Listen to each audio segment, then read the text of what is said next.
Milton সমাদ্দারের অপরাধের যেন শেষ নেই। একেবারে এবার সামনে এলো আরো ভয়ঙ্কর এক তথ্য। কি সেই অপরাধ জানিয়ে মুখ খুলতে ভয় পেতেন স্থানীয়রা। বিস্তারিত এসআই রাজের রিপোর্টে।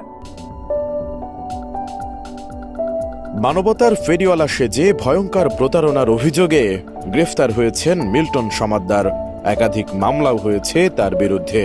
পরে রিমান্ডে নিয়ে মিল্টনের বিষয়ে আরও চাঞ্চল্যকর কিছু তথ্য পাওয়ার কথা জানিয়েছেন ডিবলেছে মিল্টন সমাদ্দারের নিজস্ব লাঠিয়াল বাহিনীর। 19-20 হলেই যারা নির্যাতন চালাত স্থানীয়দের ওপর, ভয়ে কেউ মুখ খুলত না।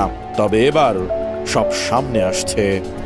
মিল্টনের হামলা ও হয়রানির শিকার ভুক্তভোগীদের অনেকে প্রকাশ্যে আসতে শুরু করেছেন। তার লাঠিয়াল বাহিনীর ভয়ে দীর্ঘদিন প্রকাশ্যে না এলেও নিজেদের সঙ্গে ঘটা অনাকাঙ্ক্ষিত ঘটনা এখন পুলিশকে জানাতে চাচ্ছেন কেউ কেউ। বাইরে আরেক লোক খোঁজ নিয়ে জানা গেছে তিনি এলাকায় সফে নিজস্ব লাঠিয়াল বাহিনীও। কেউ কোনো বিষয়ে মিল্টন সমাদ্দারের মতের বাইরে গেলে তাকে পড়তে হতো তাদের রসানলে, শুনতে হতো অকথ্য গালিগালাজ। তার ভয়ে সবসময় তটস্থ হতে হয়েছে এলাকাবাসীকে। সামান্য 19 থেকে 20 হলেই তার নির্যাতনের শিকারও হতে হয়েছে অনেককে। এই যন্ত্রণা মনে করেন 3 মাস পর্যন্ত ঘুম আসে নাই। আমরা নিজেরা দেখছি তার মার খাওয়ার পর মনে করেন আব্বার লিভার ফেটে গেছে। এখানেই শেষ নয়, দেখানো হয়েছে মামলার ভয়। তাই নির্যাতনের পরও অনেকে মুখ বুজে সহ্য করেছেন সবকিছু। আশ্রমের কর্মীরাও মিল্টনের আশ্রয়ে প্রশ্রয়ে হয়েছেন বেশ বেপরোয়া। সেজন্য তারা এলাকাবাসীর কাছে মিল্টনের লাঠিয়াল বাহিনী হিসেবে পরিচিতি লাভ করেছে। স্থানীয়দের মতে মিল্টন সমাদ্দার অত্যন্ত বদরাগী। সামাজিক যোগাযোগ মাধ্যম ফেসবুকে তিনি মমতা দেখানো ভিডিও দিলেও তার বাস্তব আচরণ খুবই খারাপ। বড় ছোট বয়স্ক এমনকি নারীদের সাথেও খারাপ আচরণ করতেন তিনি। সেজন্য যতটা সম্ভব তার বিষয়গুলো থেকে নিজেদের গুটিয়ে রাখতেন স্থানীয়রা। তেমনই একটি ঘটনা ঘটে গত 1 এপ্রিল সন্ধ্যা 7টা। 22তম রোজায় ইফতার করে মিরপুরের বাইক পাড়ায় মিল্টন সমাদ্দারের আশ্রম চাইল্ড অ্যান্ড ওল্ড এজ কেয়ারে হারানো কবুতর খুঁজতে যান বিপরীত পাশের ভবনের বাসিন্দা সুজন আলী। গেট দিয়ে ভেতরে প্রবেশ করে আশ্রমের কর্মীদের কাছে কবুতরের কথা জানতে চাইলে খারাপ আচরণ শুরু করেন তারা। এক পর্যায়ে হয় কথা কাটাকাটি। তার আচরণ তো তেমন তো সুবিধার না, কারণ কিছুদিন আগে রোজার মধ্যে আমার যে একজোড়া কবুতর চলে গেছিল ওনার কাছে। তো আমি কবুতর আনতে গেছি, মাগরিবের নামাজের পরে গেছি। আর ওনার যে লোকগুলা ছিল ওই লোকগুলা আমার সাথে এক কথায় দুই কথায় যে কবুতর আসে নাই, কবুতর দেওয়া যাবে না। আমি বলতেছি কবুতর পাশাপাশি বাসায় কবুতর আসতেই পারে। তো এই কথা কাটাকাটির মাঝখানে একদর আমরা চলে আসলাম যে লাগবে না কবুতর আমাদের। বের হয়ে চলে আসছি, পর রাস্তা থেকে আমাকে নিয়ে আমার আম্মারে মারধর করছে। পরে আশ্রম থেকে সুজন বের হয়ে আসতে চাইলে গেটের কাছ থেকে ধরে নিয়ে তাকে মারধর করেন আশ্রমের কর্মচারীরা। ছেলেকে বাঁচাতে গিয়ে মারধরের শিকারও হন সুজনের মা সালেহা বেগমও। শেষ পর্যন্ত স্থানীয়রা গিয়ে উদ্ধার করেন দুজনকে।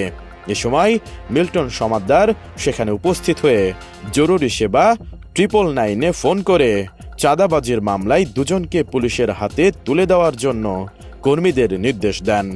এই ঘটনার বর্ণনা দিয়ে সুজন জানান, এভাবেই একের পর এক অপরাধ করে আসতেন মানবতার মুখোশধারী এই মিল্টন সমাদ্দার। স্থানীয়রা তার অপরাধের কথা ভয়ে প্রকাশ্যে বলতেও পারতেন না। তবে এবার নিজের অপরাধের জালে ধরা পড়েছেন মিল্টন সমাদ্দার। তদন্তে বেরিয়ে আসবে আসল রূপ। পেট ভরে ভাত খাই এবং ডাল দিয়ে পেট ভরে ভাত খাই, প্রায় 18,000 টাকা লাগবে। যদি আমরা পোলট্রি মুরগি দিয়ে পোলট্রির মাংস দিয়ে শুধুমাত্র পোলট্রির মাংস ডাল এবং সাদা ভাত খাই তাতে প্রায় 25,000 টাকা লাগবে। যদি আমরা একটু গরুর মাংস দিয়ে ভাত খেতে চাই সেক্ষেত্রে প্রায় 52,000 টাকা লাগবে। যদি খাসির মাংস দিয়ে একবেলা খেতে চাই প্রায় 54,000 টাকা লাগবে। আপনি যদি 60 টাকা দান করেন সেক্ষেত্রে আমার 18টা বাচ্চা দুধ পান করতে পারবে, দুধ খেতে পারবে। আমার 250 বৃদ্ধ বাবা মারা পেট ভরে খেতে পারবে। একই সাথে আমার যে পাগলি বোনেরা আছে তাদের বাসা সহ তাদের পরিচর্যা খরচ বহন করা সম্ভব হবে।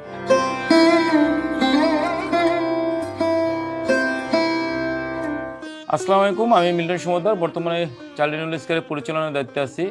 আপনারা সকলে অবগত আছেন যে চাইল্ড নুল স্কার রাস্তায় পড়ে থাকা অসুস্থ বৃদ্ধ বাবা মা যাদের শরীরে ঘা পছন হয়ে যায় বা রাস্তায় চলতে চলতে শরীরে অঙ্গহানি হয়ে যায়, যারা পরিবার প্রিয়জন থেকে বিতাড়িত, স্বজন থেকে বিতাড়িত এবং রাস্তায় যাদের বসবাস এবং জীবনের শেষ সময় যাদের পর্যাপ্ত চিকিৎসা, ওষুধ, থাকা, খাওয়ার পরিচর্যা দরকার, সেই সময় তারা রাস্তায় চলে আসতেছে। একই সাথে বিশেষ চাহিদা সম্পন্ন শিশু যারা পৃথিবীতে আসার পরবর্তীতে বাবা মা যখন বুঝতে পারে যে তারা অসুস্থ, তখন বাবা মারা বিভিন্নভাবে তাদের ময়লার ডাস্টবিনে, নালা নর্দমা এবং হসপিটালের বারান্দায় ফেলে, হসপিটালের বাথরুমে ফেলে পালিয়ে যায়। সেই সকল বিশেষ চাহিদা সম্পন্ন শিশু, একই সাথে গর্ভবতী পাগলি বোন যারা রাস্তায় গর্ভধারণের পরে ছুটে বেড়ায়, তাদের রাস্তা থেকে তুলে এনে আমরা পরিচর্যা করতেছি।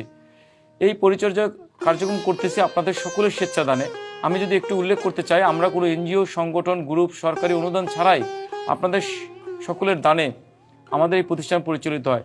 আমাদের এই প্রতিষ্ঠানে বর্তমানে প্রায় 250 বৃদ্ধ বাবা মা, মানসিক ভারসাম্যহীন পাগলি বোন, একই সাথে বিশেষ চাহিদা সম্পন্ন শিশুরা আছে এবং আগামীতে প্রায় 4 থেকে 500 বৃদ্ধ বাবা মা, বিশেষ চাহিদা সম্পন্ন শিশু এবং পাগলি বোনদের আশ্রয় হবে। এবং এই কার্যক্রম পরিচালনায় এবং এই মানুষদের পরিচর্যার প্রয়োজনে আপনাদের সকলের স্বেচ্ছাদান। আমি বিগত দিনগুলো আপনাদের কাছ থেকে সহযোগিতা চেয়ে এই বাবা মাদের নিয়ে পথ চলা শুরু। আমরা যদি একটু উল্লেখ করি, আমাদের বর্তমানে 250 বৃদ্ধ বাবা মা এবং 100 সহকর্মী আছে, প্রায় 350 মানুষ আমরা একই সাথে এখানে বসবাস করি, একই সাথে খাওয়া দাওয়া করি এবং এই একই সাথে এই পরিবারটা চলতেছে।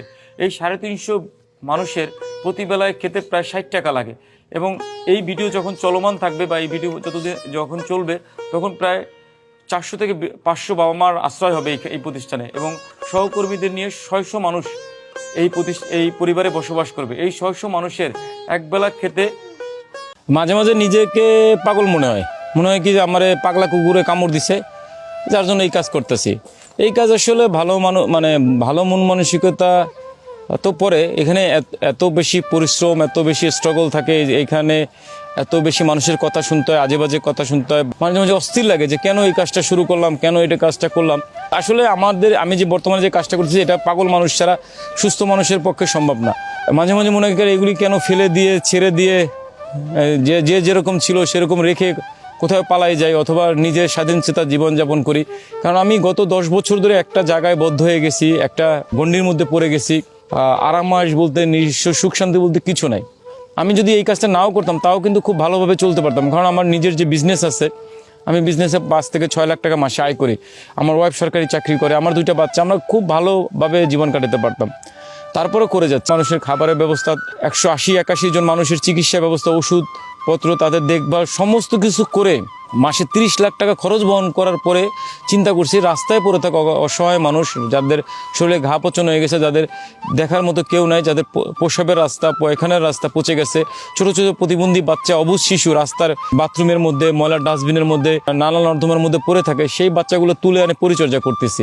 সকলের উদ্দেশ্যে একটা জিনিস বলতে চাই যে এত বড় খরচ বহন করার পরেও রাস্তায় পড়ে থাকা অজ্ঞাত মানুষের জন্য জমি ক্রয় করা, তারপরে নিজস্ব আবাসনের চেষ্টা করা বা আবাসন তৈরি করা, এবং আমরা যে পরিমাণ যে আবাসনটা তৈরি করছি, যেটা পার ফ্লোর 5000 স্কোয়ার ফিট, প্রায় 6.5 তলা বাড়ি, যে বাড়ি করতে প্রায় 3.5 কোটি টাকা খরচ করছি।